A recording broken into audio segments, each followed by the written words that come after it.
Thank you for joining me on this episode of Daddy Did It, the Hudson Hunter. William Balfour, or who we call the Hudson Hunter, was married to Jennifer Hudson's sister Julia. This is the story. In May of 2008, William Balfour leaves the Hudson family home. In June of the same year, Balfour, who was already on parole for an attempted murder charge from 1999, is then charged with cocaine possession. Balfour was caught after getting out of a speeding car in an area where police were investigating reports of gunfire. Balfour's car was seized by the cops. Even though Balfour was on parole, the Illinois Department of Corrections chose not to rearrest him, which led Balfour to be free to commit all his next coming crimes. On July 16th, police had probable cause to arrest Balfour for a narcotics offense. On an unknown date, Jason Hudson, Jennifer's brother, is shot in the leg in Gary but refuses to seek medical attention. Due to Jason's gunshot injury, he must walk with a cane. In October of 2008, Balfour drove his teal Chrysler to the Hudson's home around 7 a.m., witnesses say.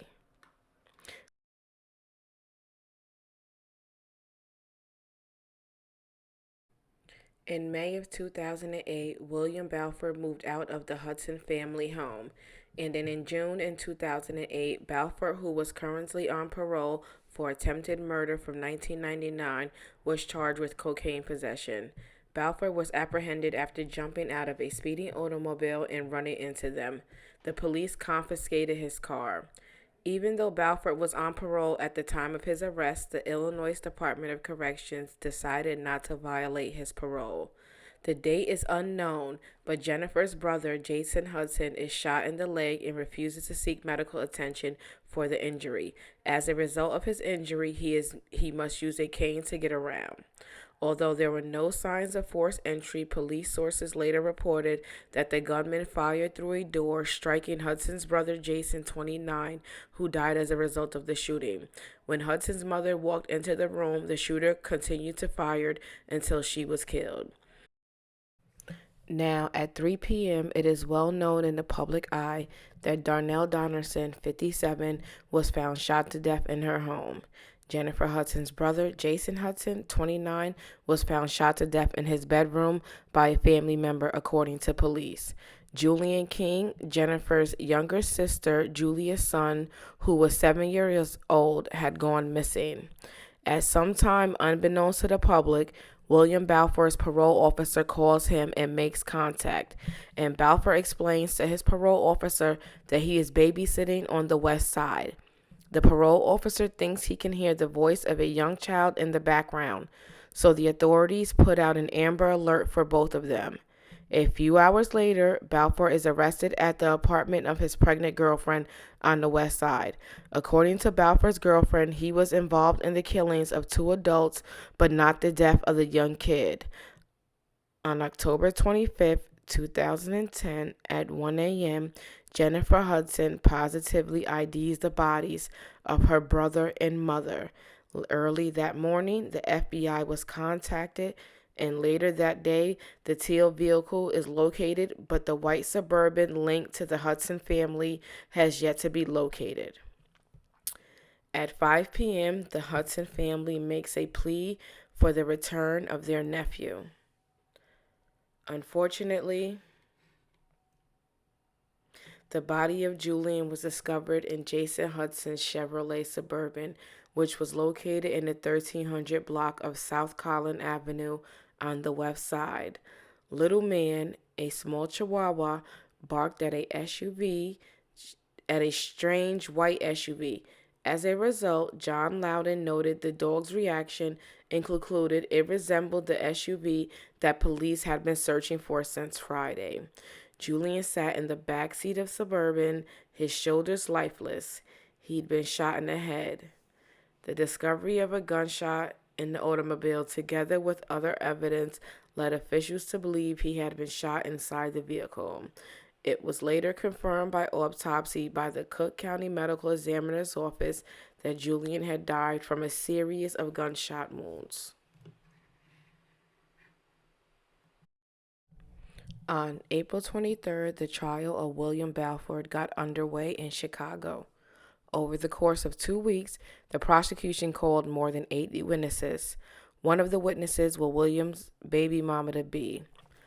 Shanta Cathy took the stand and stated that Balfour arrived at her home at around 12:30 p.m.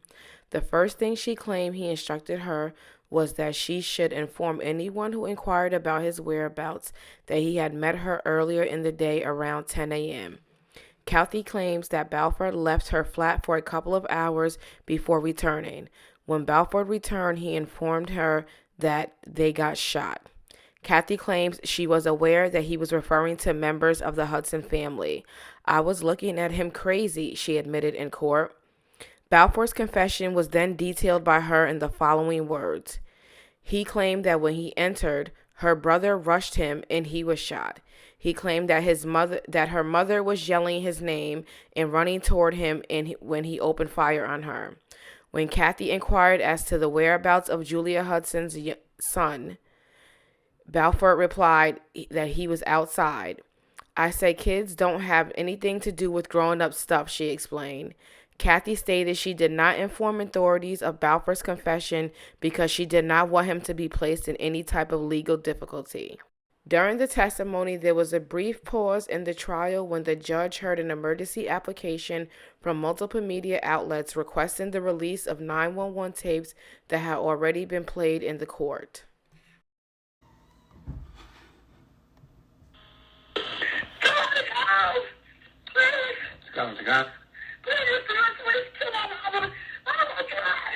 I don't understand what you're saying. You gotta stop screaming. Somebody killed my mother. Somebody killed my mother.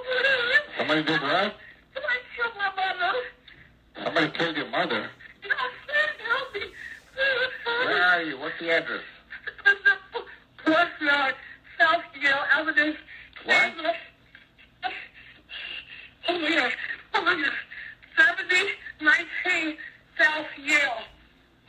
Does she need an ambulance? I don't know. I'm scared. Please. Please for the ambulance. Yes. Hold Please. on. Oh, stay on the line. Don't hang up. Somebody. I can help you? Please. Where are you? I'm at 79 South Yale.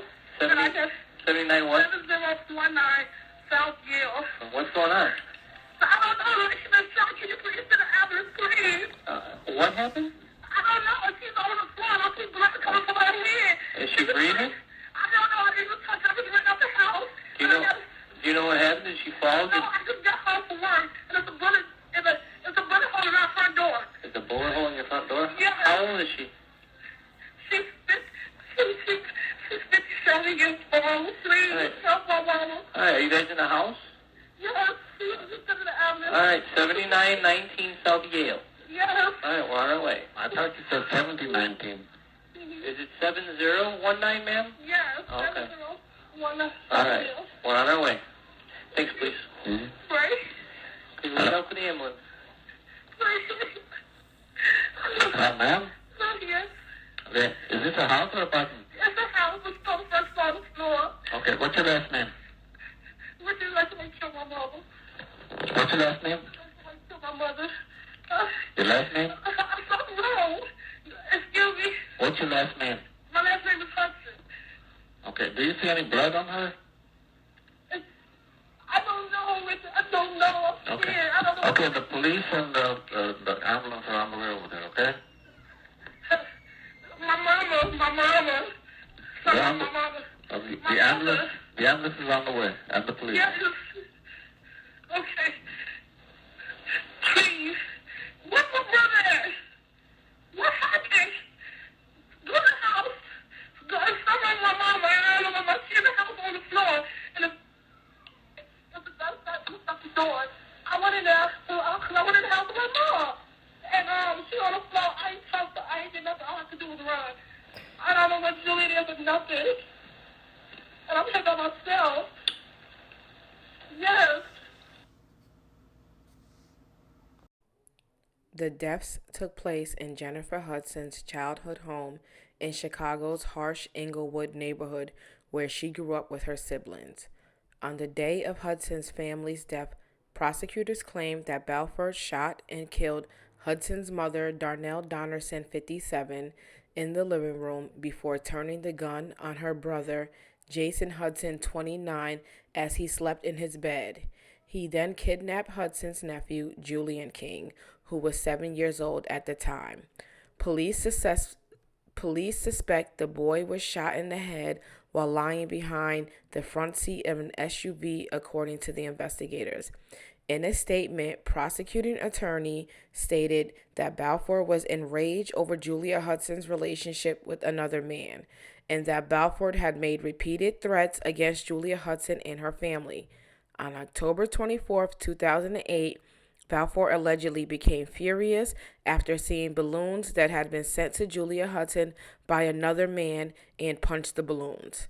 Initially, Julia Hudson believed her mother had fallen when she discovered her mother's body on the floor in her house. She realized something serious had happened when she noticed the blood around her mother. Julia Hudson panicked as she screamed and fled out of the house, where she dialed 911.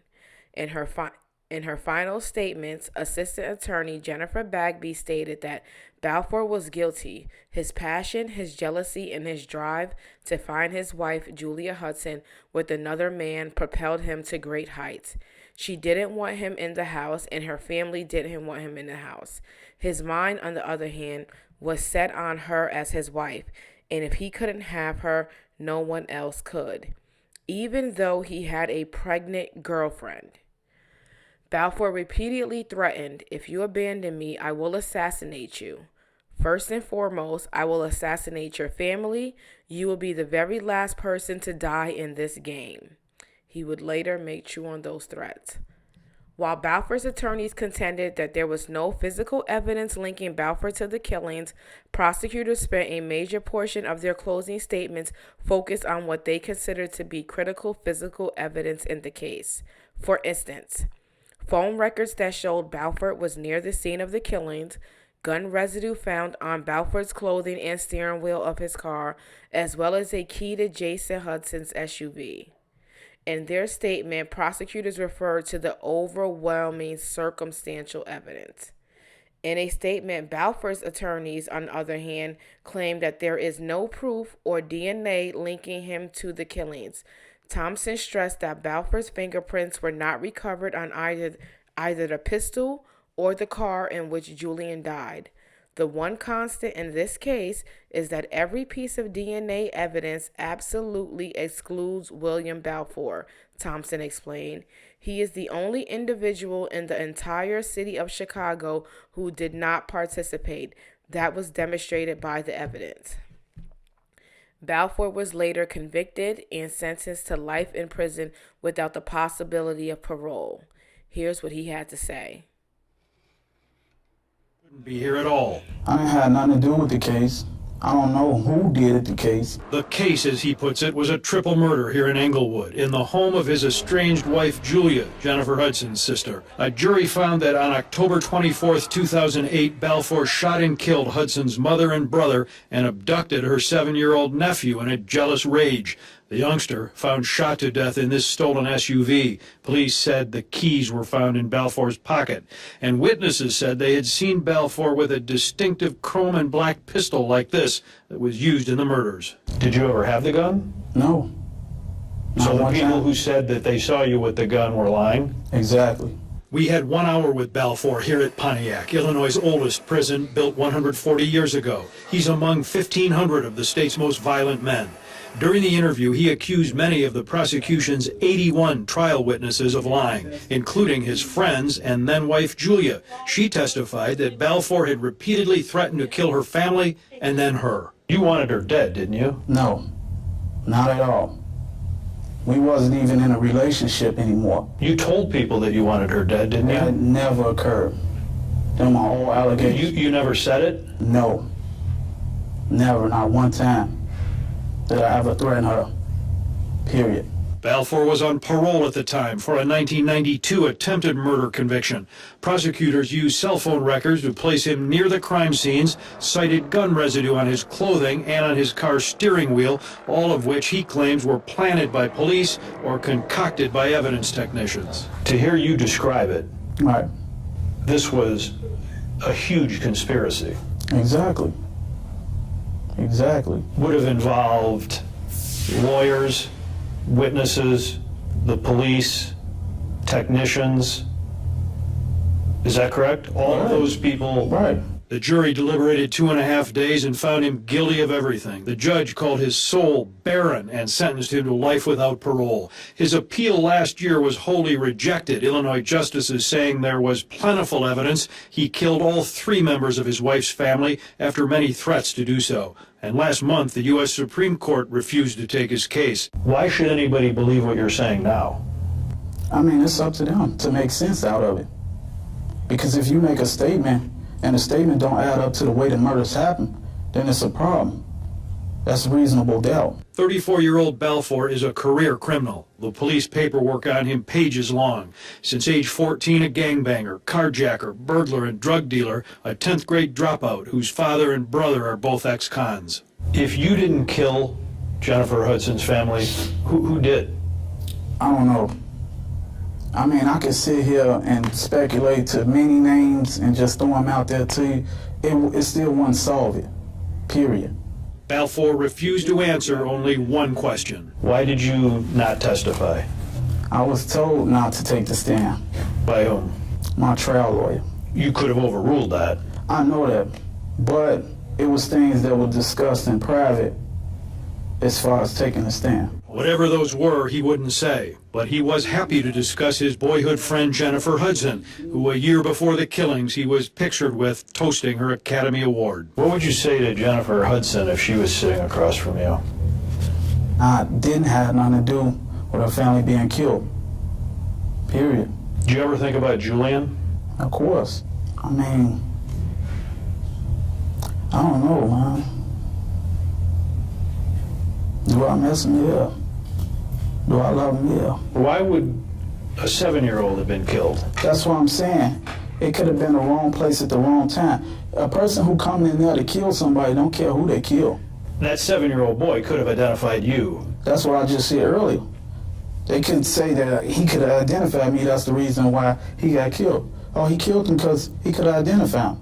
Now, Julian was smart. He remembered faces. And what do you think about a person who could kill a boy of that age in the way that he was Heartless. killed?